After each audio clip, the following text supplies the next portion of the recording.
Bien, ahora lo que vamos a hacer es colocar los motores en el chasis. Saquemos el motor de la bolsa y sacamos también los motores de la bolsa con sus tornillos. Vean que ahí está marcado donde hay que colocar los motores y hay un asa que sostiene el motor contra el chasis, ¿verdad? Y dice marca motor 1, motor 2. Y lo que hacemos es entonces colocar el asa para sostener el motor. Vean que tiene como un lado largo y un lado corto. El lado largo lo que queremos es que quede hacia fuera del motor. Colocamos la tuerca. Son 2 tuercas por cada motor y 2 tornillos. Y apretamos, pero no demasiado. Dejémoslo como vean que para poder mover el motor, ¿verdad? Una vez colocando los 2 tornillos, nada más para poder moverlo. ¿Por qué? Porque vamos a tener que soldar aquí y necesitamos ajustar para que quede lo mejor posible para que la soldadura quede bien. Entonces vean ustedes cómo voy a soldar. Vean que el cautín toca tanto la patita del motor como el pin que sale, ¿verdad? Véanlo aquí, toco la patita del motor y el pin que sale. Y de esa manera entonces queda la soldadura conectado el motor con los pines. Hacemos lo mismo con el otro motor y así nos queda entonces listo. Ahora sí, procedemos a apretar los motores, no demasiado, ¿verdad? Porque impide el movimiento, pero ya nos queda listo los motores en el chasis. Le ponemos ahora las ruedas, eso yo las empujo un poco contra la mesa para que queden un poco más metidas y más ajustadas y ya con eso nos quedaría el chasis con los motores listos para continuar el armado del robot.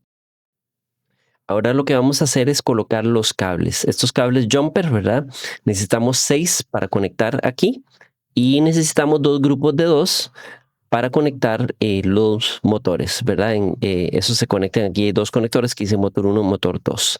Simplemente los conectan, es fácil, ¿verdad? Y el cable Quick, que es un cable de conexión digital, vean que tiene un conector y solo hay un lado por el cual se conecta bien. Entonces nada más lo conectamos y nos quedaría lista la conexión del Quick con también los conectores de los motores y los sensores infrarrojos. Vean que yo los empujo hacia abajo, ¿verdad? Uno es hacia un lado y el otro hacia el otro.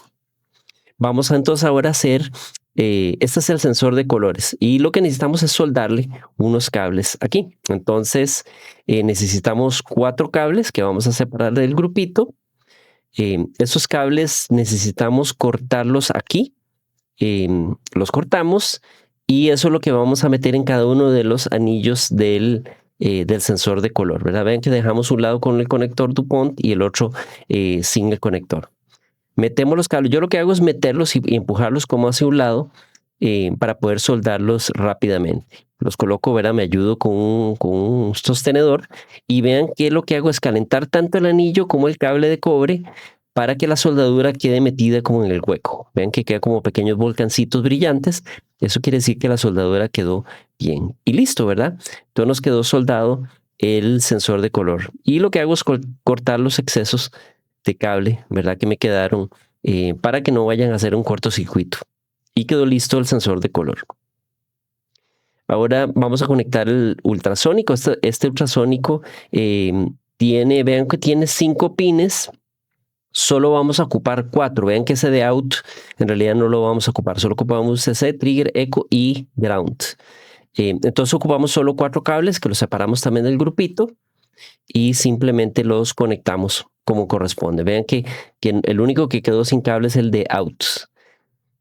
Una vez que eso está conectado, ¿verdad? En la carátula de la carcasa, simplemente le sacamos el cobertor, el protector del acrílico y lo que hacemos entonces es colocar el sensor de color. Vean que hay un hueco para pasar los cables y hay 2 pequeños orificios que es para pasar la tira de plástico para sostenerlo. Entonces vean que se pasa como si estuviéramos hilvanando de un lado y lo sacamos por el otro y simplemente lo que hacemos es cerrar la tira de plástico y apretarla lo suficiente para que quede firme el sensor de color contra la cara del robot.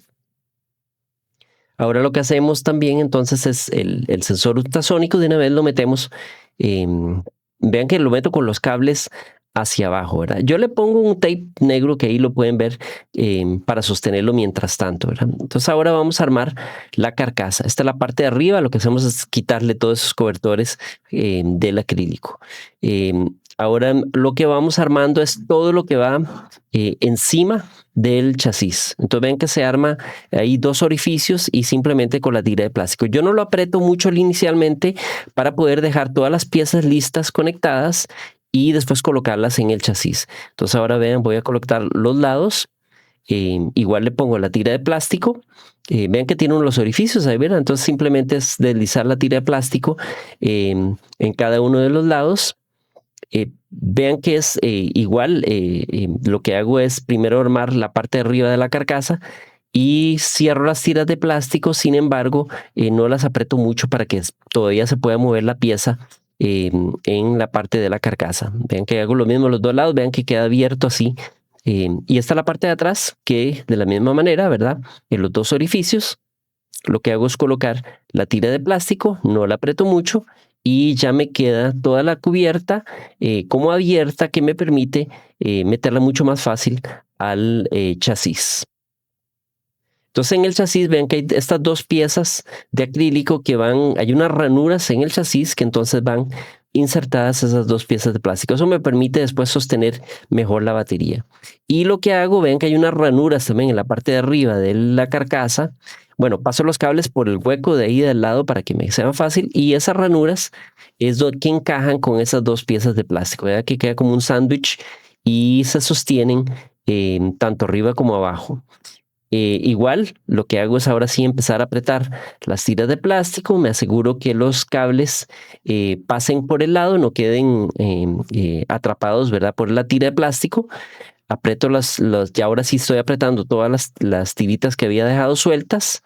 Y ahora sí, estas son la parte de la tira de plástico que sujeta la carcasa al chasis, ¿verdad? Y esas sí las aprieto fuerte, no necesariamente tan fuerte, pero sí lo suficiente para que quede firme la carcasa en el chasis, ¿verdad? Y corto los excesos de las tiras de plástico.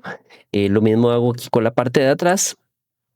Entonces es simplemente meter la tirita de plástico y nada más asegurarse que quede bien metida y cerrarlas, que queden lo suficientemente apretado, y cortar el exceso, ¿verdad? Eso ya me deja, ¿verdad?